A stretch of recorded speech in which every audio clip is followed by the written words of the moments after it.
On the intervening night of April 29th and 30th, 2017, a massive fire consumed the manufacturing plant of World Fa Exports in Haraya, India. The company held a standard fire and special perils policy. The total sum insured for the building, machinery, and stock was 6.6 crore rupees. Following standard procedure, the insurer appointed a statutory surveyor within 48 hours to assess the physical damage. This ledger shows the surveyor's final assessment. After a year of reviewing structural status reports, final bills, and independent site surveys, the surveyor calculated the total verifiable loss at exactly 4 crore 69 lakhs 99,729 rupees. In a typical commercial claim, this statutory assessment forms the binding basis for the final payout from the insurer to the policyholder. Yet, despite possessing a fully validated, mathematically sound report from their own appointed statutory authority, the insurer refused to pay the claim. On July 18, 2018, the insurer issued a formal repudiation letter, denying the entire 4.69 crore rupee claim. The insurer cited a breach of policy conditions. They alleged the fire was not accidental, but rather the result of intentional, man-made efforts designed to secure a wrongful financial gain.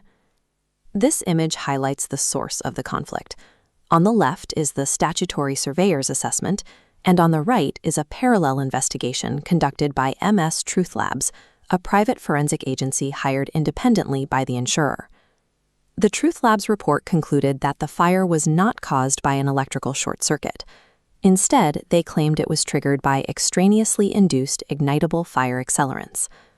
The statutory surveyor's own independent survey found no evidence of arson. The surveyor merely appended the Truth Lab's conclusion as a remark for the insurer to consider, without relying on it to calculate the financial loss. This creates a specific legal conflict for corporate risk managers and legal counsel to evaluate. When a legally mandated surveyor and a private investigator produce conflicting data, the authority of that evidence is determined strictly by statutory accreditation, regardless of how serious the allegations of fraud might be. Commercial insurance claims in India are governed by the Insurance Regulatory and Development Authority of India, or IRDAI. Specifically, the 2017 regulations establish the procedural framework that insurers must strictly follow. This timeline visualizes the exact regulatory clock. The process is triggered on day 0, the moment the insured files an intimation of loss. From that moment, the insurer has a legal maximum of 72 hours to appoint a recognized surveyor. Once appointed, the surveyor must physically commence the loss assessment within 48 hours. They must deliver an interim report within 15 days and a conclusive final report within 30 days, relaxable to 90 days for complex commercial claims. This chronological structure exists to force a prompt, objective assessment of the physical damage and to prevent insurers from endlessly delaying payouts or fishing for external reasons to deny a mathematically calculated loss. Beyond the timeline of the claim, the law also dictates exactly who possesses the authority to evaluate that claim, codified in Section 64 UM of the Insurance Act, 1938. The statute establishes a clear threshold. No general insurance claim exceeding 20,000 rupees can be admitted for payment or settled without a formal report from a licensed surveyor. Holding a Section 64 UM license requires specific academic prerequisites and formal membership in the Indian Institute of Insurance Surveyors and Loss Assessors. Private investigative agencies operate outside of this regulatory oversight. They do not require IRDA accreditation or specific statutory licensing to function. Under Regulation 13, statutory surveyors are permitted to utilize private labs for technical analysis if they require specific expert insight. However, that external expert functions strictly as a subordinate tool for the surveyor. They do not hold parallel statutory authority, and their findings cannot legally override the licensed surveyor's final judgment. Returning to the World Fair Exports case, we can map exactly how the insurer violated this established legal framework. While the statutory surveyor was actively executing their duties and requesting documentation from the plaintiff, the insurer took it upon themselves to independently hire Truth Labs. This flowchart outlines the legal chain of command. The insurer appoints the surveyor, who retains a technical expert if necessary. Instead, the insurer bypassed their surveyor, drawing a direct line to the technical expert. The investigator was appointed by the insurer. Because of this bypass, the statutory surveyor reviewed the independent lab's findings, but explicitly chose not to rely on the forensic report when calculating the final 4.69 crore rupee loss. By elevating an unaccredited private report over the findings of their own licensed surveyor, the insurers severed the legal foundation of their repudiation. The court's scrutiny extended past the procedural breach. They also examined the actual methodology used by the private investigator to claim arson. Out of 27 physical samples collected from the massive industrial fire site, the laboratory sent only 2 samples for actual chemical analysis.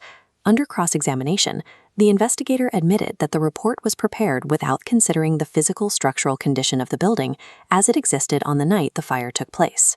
The investigator also failed to review the plaintiff's financial health. Establishing economic distress is a necessary prerequisite for alleging insurance fraud via arson, yet the lab completely ignored it. The statutory surveyor, operating under rigorous IRDAI standards, conducted a much more grounded investigation, explicitly noting eyewitness accounts of strong winds and the high probability that the fire originated from an electrical pole outside the premises. Methodological gaps and procedural failures left the private report's findings legally hollow. The High Court delivered a decisive judgment. The insurer's letter of repudiation was declared illegal, and they were ordered to pay the plaintiff the full surveyed claim of 4.69 crore rupees. The court noted that an insurance company must provide highly valid, thoroughly documented reasons if they choose to reject a statutory surveyor's assessment. The ruling sets a hard legal precedent. An insurer cannot arbitrarily dismiss a Section 64 surveyor's report based solely on the conflicting opinion of an unaccredited third party. This pyramid illustrates the hierarchy of evidence. The base is insured intimation, then independent expert opinion. The apex belongs exclusively to the Section 64 surveyor. Private investigators are useful tools, but only when their findings are absorbed into the surveyor's process as subordinate data. For underwriters and claims adjusters, the directive is strict. Adherence to the procedural pipelines of Section 64 and Regulation 15 is an absolute legal requirement. In the architecture of commercial risk, suspicion without statutory authority is an expensive misconception. True legal defense requires strict regulatory compliance.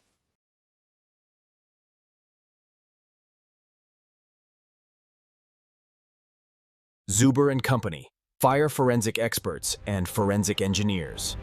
Seeking answers from ashes. Seeking answers.